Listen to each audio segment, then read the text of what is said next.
nampak pohon durian dan juga duku langsat.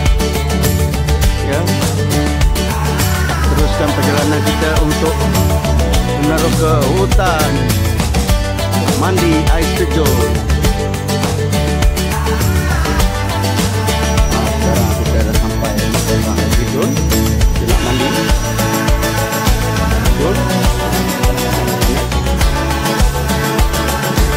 Tapi air naik agak keruh sedikit kerana semalam hujan lebat.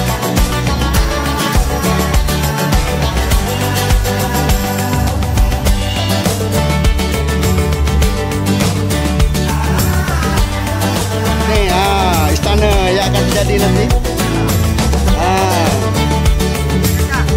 Pik.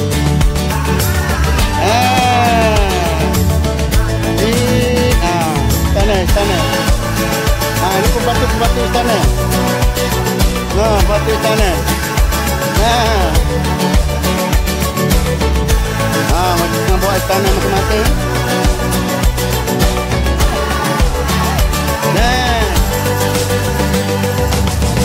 Mama mandi ya. Gonong mereka mandi.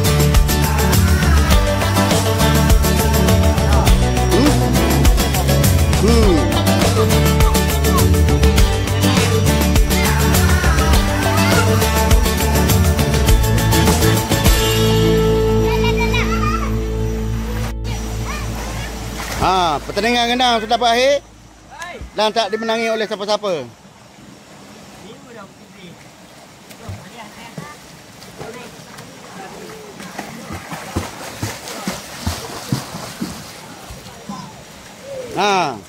Pis sikit. Azam main taruh. Ini hero masa akan datang. Nah.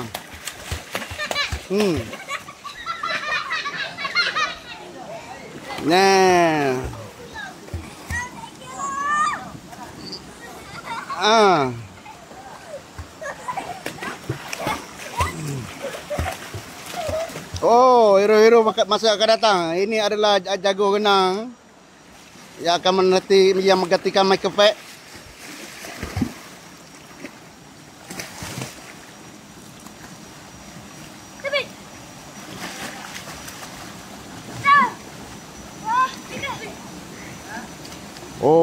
Okey.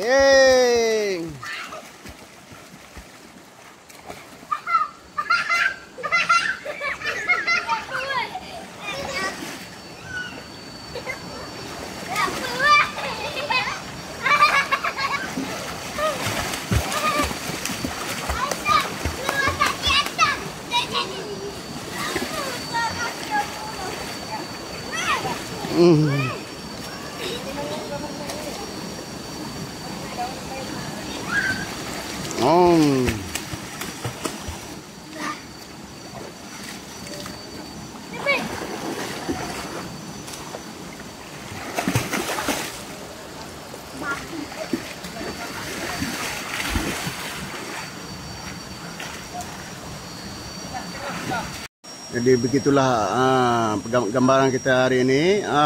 Jadi siapa-siapa yang minat untuk datang mandi-mandi di sini boleh datang ya. Di negeri Terengganu. Pemandangannya masih hijau, dipenuhi dengan pokok-pokok besar lagi. Dan juga batu-batu yang berusia jutaan tahun. Di sini lihat tumbuh-tumbuhan dan juga batu-batu yang berusia jutaan tahun.